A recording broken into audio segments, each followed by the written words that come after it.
Good afternoon, guys. Welcome to my vlog again, guys. Hello everyone. Good afternoon. So, tayo ngayon, guys, ay nasa biyahe at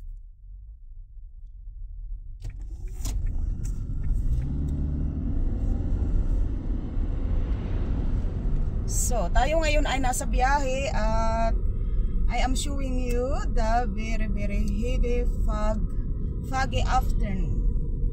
So, tayo ay galing sa ating hanap buhay at salamat sa Diyos at nakayanan din natin ang mahirap na trabaho at natapos din natin ang ating obligasyon para sa ating panibagong buhay, panibagong pag-asa at para sa ating mga fix na bayaran. So, siyempre minsan mabigat sa ating isip at sa puso na ang ating pinagtatrabahuhan ay binabayad lang natin sa ating mga bayaran, unang-una sa upa at sa ating pagkain. Pero ang pagkain is ganun talaga, natural na lang talaga yun. So, kailangan din talaga nating tanggapin kasi hindi lahat ng tao ay ganun kaswerte. So, lahat ng tao ay maswerte. No? Basta wala tayong sakit, maswerte tayong lahat.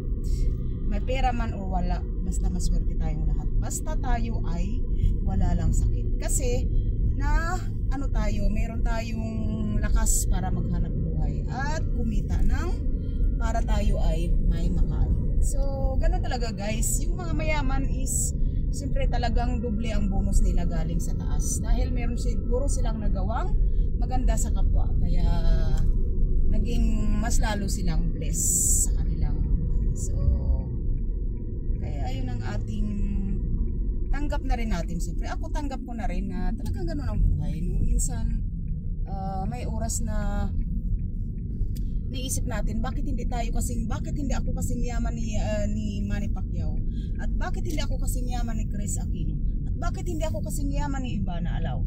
At bakit hindi tayo kasing yaman nila Marian Rivera? Kasi nga, dahil yan talaga ang sinulat sa atin ng may kapal at siguro baka nasa kasulatan na yun din ng may kapal na darating siguro ang araw, baka kung hindi man sa mga anak natin, siguro sa mga apo natin mangyayari. So, kasi isa lang naman ang dinadasal natin yung magiging maganda ang ating buhay at buhay ng ating mga kamag-anak, ating mga kaibigan at yung mga taong malalapit sa ating buhay. So, siguro yun ang sinasabi na wala na ba dito? Mali yata yung dinaanan natin. So, ayan guys, as you can see, yung nasa right side natin is wala na yata tayo dito madaan. So, mali yata yung ating nadaanan. Puro mga private dito. So yun guys, napakakapal ng fog, the foggy afternoon. Ayan ang fog na maambon na hapon. So maaliwalas ang kanilang lugar dito, tahimik. Ayun guys, ayan ang garden grapes. So left and side. So ayan ang gold, ayan guys, ang gold. Ayan ang gold na kahoy. Ayan ang gold. So ayan ang gold. Kaya binabagalan ko para makita ninyo ang kulay ng mga kahoy na. Yan ang gusto ko kaninang ipakita. Sabi ko ipapakita ko yung mga natitirang gold na kahoy kasi hindi pa naman nahuli ang lahat. Kaya lang kasi napaka-foggy afternoon ngayon, so hindi malinaw. Pero at least nakikita nyo. Pero ngayon ay alas 12 ng tanghali, 12 PM and 33 minutes. Pero tingnan nyo, napakakapal ng ambon. So, sana yung dadaanan natin. So, ayan guys. Grabe yung mga bahay dito sa taas. Sila tahimik at hindi tahimik yung kanilang lugar. Ayan talagang lapad-lapad guys. Ayan. So, napakalapad ng kanilang grabe ang kapal. Tingnan pansin nyo. Usok. Wala usok. Hindi pala usok. Ayan guys. Ayan. Ang gold na gold. Nakahoy. Ayan. Gold na gold.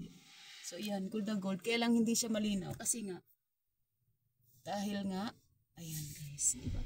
Gold na gold. Oh. Ayan. Kaya lang hindi lang talaga siya malinaw. Dahil, ayan guys, sa right side natin, gold na gold ang kahoy. Ayan. So, dahil nga sa makapal na ambon, parang, Diyos ko, kanina parang nisip ko, para talaga siyang uso. Kasi nga, makikita mo talaga na, ano, yung makapal, yung pala, puro kahoy lang, Diyos ko, grabe. Ganun pala yung ano niya, parang kapag makapal ang ano, ang ambon, grabe. Parang pag nakita mo parang makapal na uso. Parang ayan yung mga bahay nila, grabe. So ayan. So yan ang wine garden sa right side. So grabe yung mga bahay dito, mga ano, talagang makikita mo puro mga ano, malalapad ang kanilang mga ano, mga lupain, ang kanilang taniman. So very nice, very nice, very nice, very nice, very nice. So ayan guys, gold na naman, oh, gold na kahoy, ayan, natatabunan lang. Ayan. Ayan. Sa bagay, wala na rin mga, unti-unti na rin nawawala yung kanilang ano, ang kanilang dahon. So wala na tayong madiretsuhan dito, so balik na tayo kasi ayan, ano na, the last house na yan. Wala na tayo ay, meron ba bang daanan doon? Kung wala na rin daanan doon, private na yun eh. So balik na lang tayo kasi ganun talaga. Wala nang kalsada yata doon, so balik na lang tayo. Balik na lang tayo.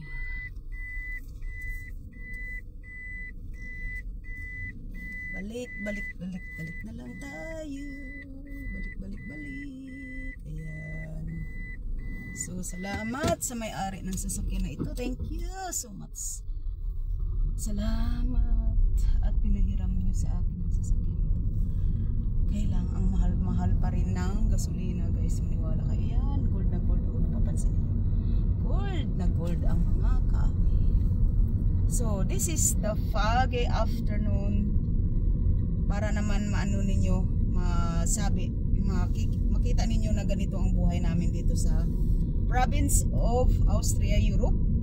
Maganda lang siya kapag sumisikat ang araw at kapag so buwan ng May, June, July, August, September, October. Yan, maganda talaga yan kasi hindi siya super lamig.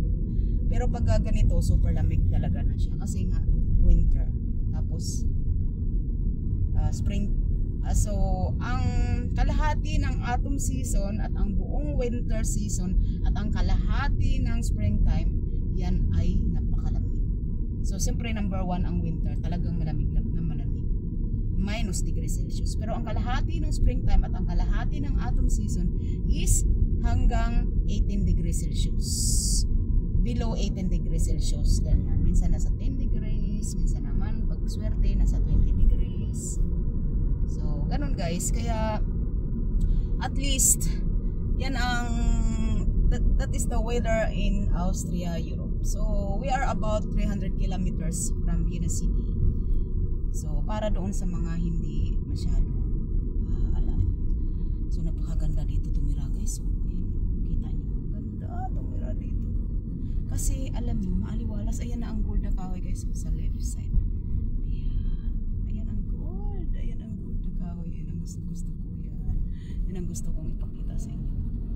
So mamaya tingnan natin doon sa taas pauli sa kabila or next time na lang kasi guys alam mo napapagod talaga ako pag masakit ng katawan ko sa sobrang dami ng trabaho kanina, daming ginawa. Diyos ko, grabe, walang pahinga, 6 na oras trabaho ng trabaho, grabe, walang katapusan. So grabe, kaya nga dito kasi sa abroad, kahit sa ang abroad naman, kahit dito sa Europe, sa Germany, Austria, sa Switzerland, basta pag nasa trabaho ka or sa Japan at saka sa Korea, saka sa Amerika, basta pag nagtrabaho ka, ang 8 hours na yan is talagang busy ka. So mayroon namang mga kind of work na hindi naman ganun ka stricto ang may-ari. So kahit kausapin mo yung kasamahan mo, okay lang. Pero sa ibang trabaho kasi, hindi ko pwedeng mag-relax. Kailangan talaga lagi kang busy dahil ayun ang gusto ng may-ari na ayaw nila makita na ang mga trabahador binabayaran nila na walang ginagawa. So, busy ka talaga dapat lahat. Meron kang kumbaga nakikisama ka, meron kang tutulungan mo, yung iba na kailangan nila ng tulong. So yan guys, as you can see, this is the weather if foggy moment or foggy time. So ganito talaga ang buhay. Hindi siya ganun ka, hindi magkaiba sila sa Pilipinas.